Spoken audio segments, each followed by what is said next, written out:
Hi guys! Magandang araw sa ating lahat and welcome back sa aking YouTube channel. And for today's video, kami po ay naligo sa ilog na malapit lang dito sa amin. So, kaya naglakad lang kami papunta sa ilog. So, by the way guys, ang mga kasama ko ay ang aking pamilya, ang aking relatives, ang aking mga pinsan na si Sherilyn, si Ate Juby, si Ate Che, si Tita Celia, ang aking pamangkin na si Mikay. So, si Mama at si Ate Che ay nauna na, nagpunta na sila ng ilog. So, naglakad lang kami guys kasi nga malapit lang naman siya. So, exercise na rin siya. So, ayan nga guys, kung makikita nyo, sobrang ganda talaga dito sa amin na meron kang free na pwedeng paliguan. And also, ito na rin yung time namin para makapag-bonding na aking mga pamilya and relatives kasi nga umuwi yung cousin ko during this time.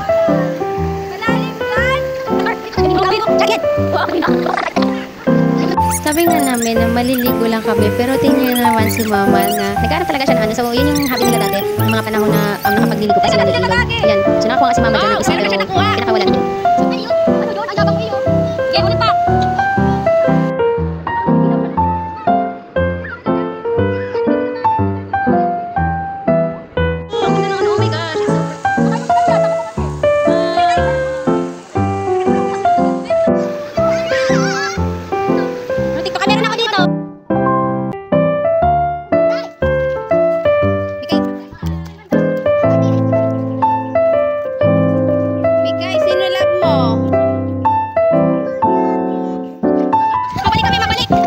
Tawa ko dito guys kasi nga biglang nagyaya yung pinsan ko na ililibre daw kami ng corneto kaya sige go, kaya punta kami, balik kami dun sa may tindahan na malapit sa may ilog, kaya yan, stop over muna kami sa may tindahan and yun, sobrang saya ng mga taong ito kasi nga yun, may generous na naglibre sa kanya, sa amin pala.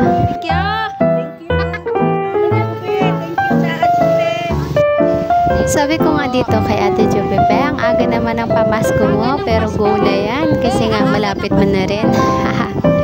Yun lang. Habang kinakain nga namin itong binilibre sa amin, tingnan mo naman ang mother ko, talks alat masyado.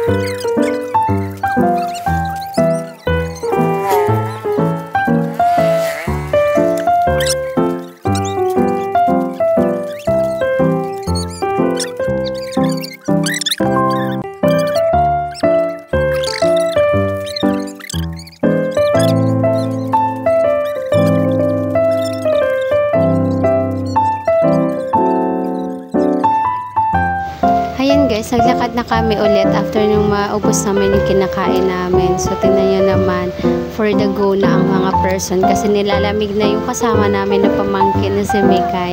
Kaya nag-uwi na talaga kami. And also, yung mga tita ko, nilalamig na rin sila. Kaya nag-go na kami pa uwi. So, yan, naglakad lang na kami pa uwi. Tingnan nyo naman, katirika ng araw talaga siya. Pero okay lang yan.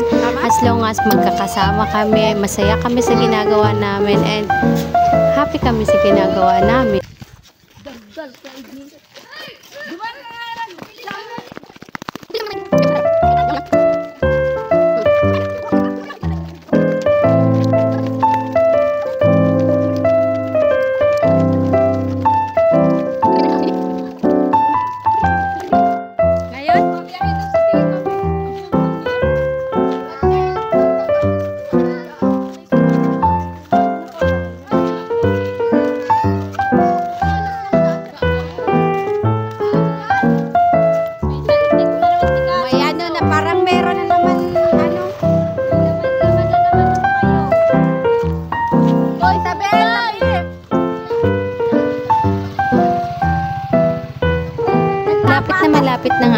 bahay namin. Kaya yan, nakita namin yung isa ko pang tito, which is si Tito Celso, na talaga namang for the good din kasi nga hindi siya nakasama sa amin pag dito.